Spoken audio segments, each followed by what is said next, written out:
Rizkiku ada di langit, bukan di tempat kerja. Belajar tawakal kepada putri 10 tahun. Hatim Al-Asam rahimahullahu ta'ala, salah seorang ulama besar kaum muslimin, teladan kesederhanaan dan tawakal. Hatim rahimahullah suatu hari berkata kepada istri dan 9 putrinya, bahwa ia akan pergi untuk menuntut ilmu. Istri dan putri-putrinya keberatan, karena siapa yang akan memberi mereka makan? Salah satu dari putri-putri itu berusia 10 tahun dan menghafal Al-Quran. Dia menenangkan semua. Biarkan beliau pergi. Beliau menyerahkan kita kepada Zat yang maha hidup, maha memberi rizki, tidak pernah mati. Hatim pun pergi. Hari itu berlalu, malam datang menjelang. Mereka mulai lapar, tapi tidak ada makanan. Semua mulai memandang protes kepada putri 10 tahun yang telah mendorong kepergian ayah mereka. Putri hafal Al-Quran itu kembali meyakinkan mereka. Beliau menyerahkan kita kepada Zat yang maha hidup, maha memberi rizki, dan tidak pernah mati. Dalam suasana seperti itu, pintu rumah mereka diketuk.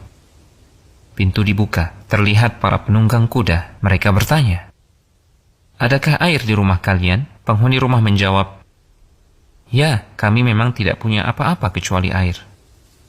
Air dihidangkan, menghilangkan dahaga mereka. Pemimpin penunggang kuda itu pun bertanya, "Rumah siapa ini?" Penghuni rumah menjawab, "Hatim Al-Asam." Penunggang kuda terkejut. "Hatim, ulama besar kaum muslimin?" Penunggang kuda itu mengeluarkan sebuah kantong berisi uang dan dilemparkan ke dalam rumah. Dan berkata kepada para pengikutnya, "Siapa yang mencintai saya, lakukan seperti yang saya lakukan." Para penunggang kuda lainnya pun melemparkan kantong-kantong mereka yang berisi uang. Sampai pintu rumah sulit ditutup karena banyaknya kantong-kantong uang. Mereka kemudian pergi.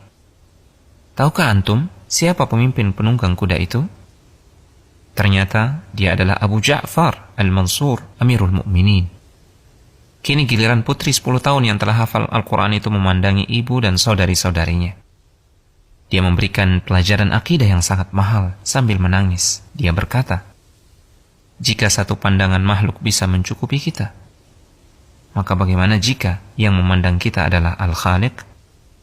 Terima kasih nak, kau telah mengingat kami yang dominasi kegelisahannya hanya urusan dunia. Hingga lupa ada Al-Hayyur Razzaq, hingga lupa jaminannya. Dan di langitlah rizki kalian, bukan di pekerjaan, bukan di bank, bukan di kebun, bukan di toko, tapi di langit.